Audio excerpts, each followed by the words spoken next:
Hi everyone, today's question is take a pause and if you know the correct answer, please post it in the comments below. Human chromosome with the highest and least number of genes in they are.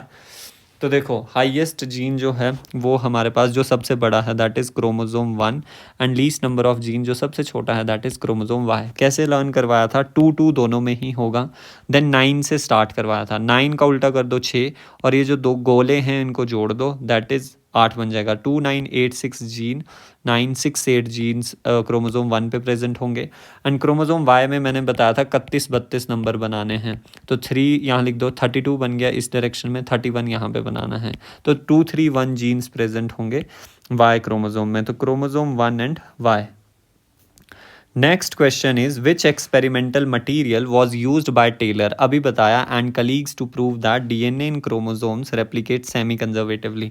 देखिए एक थे हमारे पास Meselson and stall.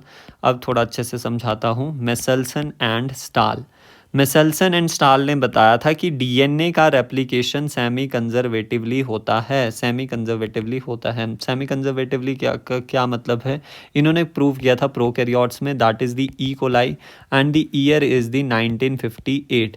Let's say हमारे पास ये दोनों parental DNA strand है and they are joined together by the hydrogen bonds. तो सबसे पहले ये दोनों पेरेंटल डीएनए स्ट्रैंड सेपरेट होंगे एंड इन पर एक्चुअली नया डीएनए स्ट्रैंड जो है वो सिंथेसाइज होता है। So this is how one parent strand, this one parent strand is क्या, ये वाला एक पेरेंट स्ट्रैंड 50% जो है कंजर्व रहा और 50% जो है वो न्यू हमारे पास, वेट, 50% हमारे पास न्यू स्ट्रैंड जो है वो फॉर्म हुआ। So that's why this is known as the semi conservative DNA replication. तो प्रोकैरियोट्स में हमारे पास मेसेल्सन एंड स्टॉल ने प्रूव किया था एंड यूकैरियोट्स में हमारे पास in the same year 1958 Taylor et al ने, जिनका experimental model Taylor et al experimental model Vicia faba था। Vicia faba that is actually faba beans. So this is our answer. For more such videos and concepts, do like, share and subscribe.